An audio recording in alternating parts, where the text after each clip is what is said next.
Trauma-informed yoga, that is, using body, breath, and mind, puts it all together because it works in both a top-down and a bottom-up approach. The phrase top-down describes a process in which the thinking part of the brain, the neocortex, generates conscious decisions based on the information it receives. A quick review of these relevant points as we put it all together. We know that our self-sensing parts of the brain lose some function as a result of trauma. Peer-reviewed studies continue to show that yoga can reactivate the insula and the medial prefrontal cortex. That is, science shows that yoga can help someone heal the body. We discussed interoception, or being aware of physical and emotional sensations, as a key piece in trauma recovery. If you don't know how you feel, it can be challenging to control your responses. Moshe Feldenkrais, a brilliant physicist turned body-based healer, observed that you can't do what you want until you know what you are doing. This thought highlights a key challenge for someone in trauma recovery. We also discussed the idea that as we empower someone to build a sense of safety in their body and to learn to self-regulate, they can expand what Daniel Siegel calls the window of tolerance, which makes someone less reactive to stress. Remember, it's body physiology. It is neuroplastic change. Cells can become more resistant to stress as we practice self-regulation, perhaps using breath and movement. Peter Levine, an author and developer of the somatic experiencing programs, calls it creating islands of safety, which can grow over time as the brain rewires. These 6 points highlight why science supports the many possibilities for using the body-based modality of yoga as a trauma recovery tool. Experience the body as a safe place. Use awareness of the breath and the body as a way to stay present. Learn to self-regulate using breath and movement and activate the social engagement system. Learn to feel the body. Learn to tolerate body sensations. Breathe and move through sensations that might trigger. Become more open to processing trauma using language. Nay was a 4th grader from a Burmese refugee camp diagnosed with PTSD who did 8 weeks of green tree 5-minute yoga breaks at school. Nay's takeaway from these short yoga breaks: yoga makes me feel good in my heart. To recap, we have learned several key points that help frame the green tree approach, developing situational awareness and strategies for building a sense of safety, supporting empowerment, and maintaining simplicity. We have learned that the brain has the ability to rewire in more adaptive ways. It can rewire from both what we think and from what we experience. We can remind ourselves that if someone does not feel safe in their body, they cannot learn new things and may be stuck in maladaptive survival strategies.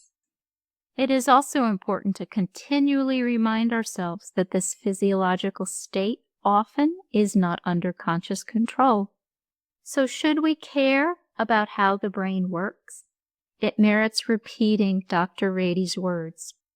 Your life changes when you have a working knowledge of your brain. It takes guilt out of the equation when you recognize there's a biological basis for certain emotional issues. On the other hand, you won't be left feeling helpless when you see how you can influence that biology. Dr. Rady's point underscores the importance of empowering someone to take control of their body physiology. Perhaps after considering the science of the brain, you have a better understanding of the answer to the question posed at the beginning: are we stuck? Based on body physiology and the brain's ability to change, we are not stuck. Someone can regain or develop tools to create lives that can allow us what Viktor Frankl, a psychiatrist and survivor of 4 concentration camps called the last of the human freedoms to choose one's attitude in a given set of circumstances, to choose one's own way. That freedom to choose marks a recovery milestone for someone with trauma.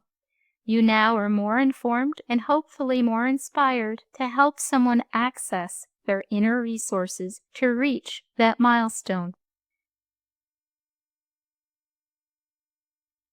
Let's end strong by practicing the 1 minute, anytime, anywhere breath.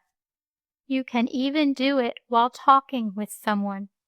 The suggestion is to take long, slow breaths out to lower heart rate and to lower blood pressure. You may want to use it as part of your self-care during the day and teach it to someone who needs a way to interrupt their stress cycle in real time. That is, with just 5 breaths. Gently press one shoulder back, then press the other shoulder back. Place one hand on your leg. Let's take 5 breaths. As you breathe in, fingertips press. As you breathe out, release. As you breathe in, fingertips press. As you breathe out, release. Always breathe in a comfortable way. On your next breath in, fingertips press. As you breathe out, release. And 2 more. As you breathe in, fingertips press. As you breathe out, release. As you breathe in, fingertips press. As you breathe out, release. If you like, gently move the fingers on one hand or shake that hand. Then gently move the fingers on the other hand or shake that hand. Let your hands be as still as you would like them to be. If you like, give yourself a few moments to notice how you feel. Now on to the next section.